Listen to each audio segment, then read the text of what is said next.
New York Rangers first overall pick Alexis Lafreniere has not quite lived up to expectations yet so far in his career, but he's still only going into his fourth season. We know he's an RFA currently, will need a new contract, and we fully expect it to be kind of a 2-year deal. Something around $2 million is probably what's most likely going to happen. But I do think that he has the potential to be still a point per game caliber guy, or at least a 60, 70 point guy at worst case scenario. He still has a ton of potential. And I don't think he's going to be that 90-plus point guy. Maybe he still can be that 90-plus point guy if he gets the right ice time with the right people and continues to work on his game. We know there's some issues with his game. His skating is not perfect. His shot's not perfect. He's not a perfect player by any means. But like I said, I do think there's still a ton of potential there. There's still, at minimum, like point per game kind of potential with him, 80 kind of points. Obviously, that's the minimum kind of potential we can see.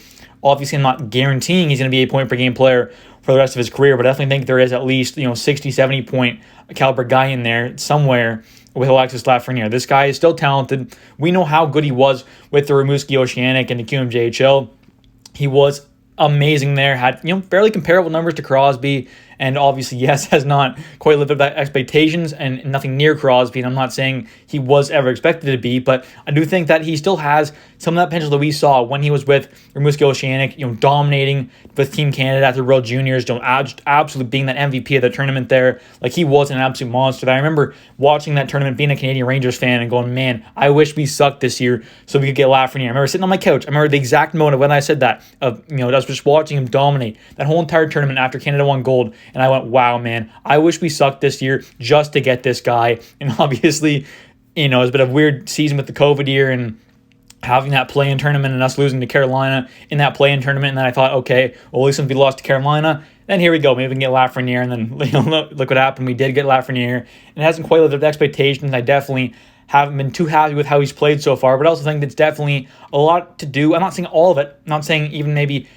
I would say, but you could almost say half and half. About maybe half's on Lafreniere, half is on at least the Rangers, and you can maybe even argue that is more on the Rangers as well than 50% of what's going on with Lafreniere. I think he's still a great player, like I said, but I do think that he has definitely been mismanaged. And when you compare a guy like Tim Stützle, and third overall in that draft, behind Lafreniere went 1. Then obviously you had Byfield go 2 to the LA, and then you had number 3 going to Ottawa, Tim Stützle, the German prospect. So taking a look at their ice times, though, Tim Stützle had 6 more minutes and 3 seconds more, per game on average, than Lafreniere did. That is 12, 13, 14, 15 shifts. That is a lot more shifts per night than Lafreniere got. And when you take a look at his points on the power play as well, Tim Stützle had 28 points in the power play. Compare that to Lafreniere, who had 4 this year. Lafreniere had 4 points in the power play this year compared to Tim Stützle's 28.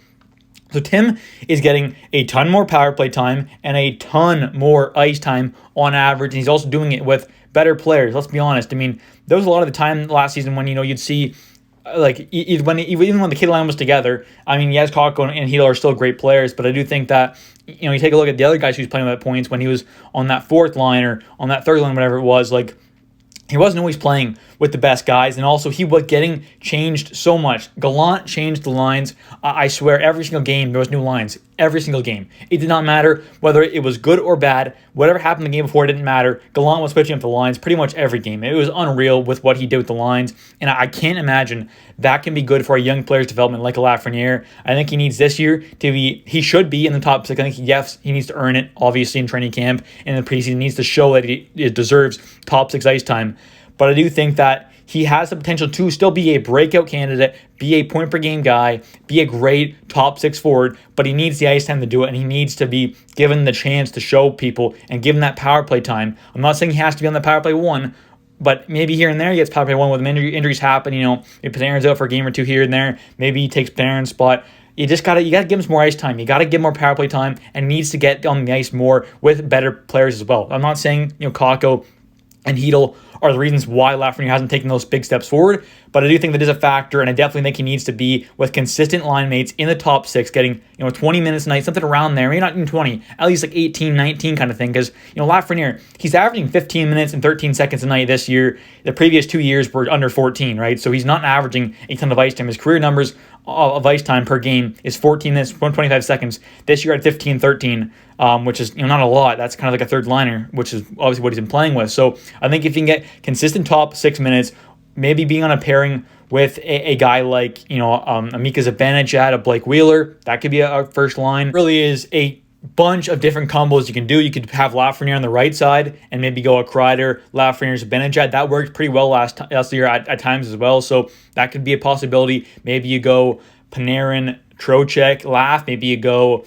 Panarin, Hedl, Laf. There's so many different combinations you can do. And I definitely think that Lafreniere will probably and should be in the top 6 this year, getting at least like 18, 19 minutes a night, something around there, and really see what he can do, because you got to give him the ice time to get the job done. I know maybe you can say he hasn't earned it yet, but he needs to be given that ice time if you want to see him have the chance to become a breakout player and become, hit his potential, at least not his overall ceiling like maybe we thought when he was drafted, but at least get close to what he could maybe be around, maybe around a point per game, 60, 70 point kind of guy. He can definitely still be that. I definitely think this year we have a chance to see Lafreniere maybe take some big steps forward under Peter Laviolette, who will hopefully give him much more of a chance to succeed with consistent line mates in the top 6, getting good ice time, and maybe getting a bit more power play time here and there as well. But anyways, guys, thanks for watching. Hope you guys have enjoyed it. If you have, please smash the like button and definitely comment down below your guys' thoughts. Do you think Lafreniere has a chance to still be a point per game guy, or do you think it's more like a 60, 70, 50, 40? What are your guys' thoughts? Thanks for watching, and see ya.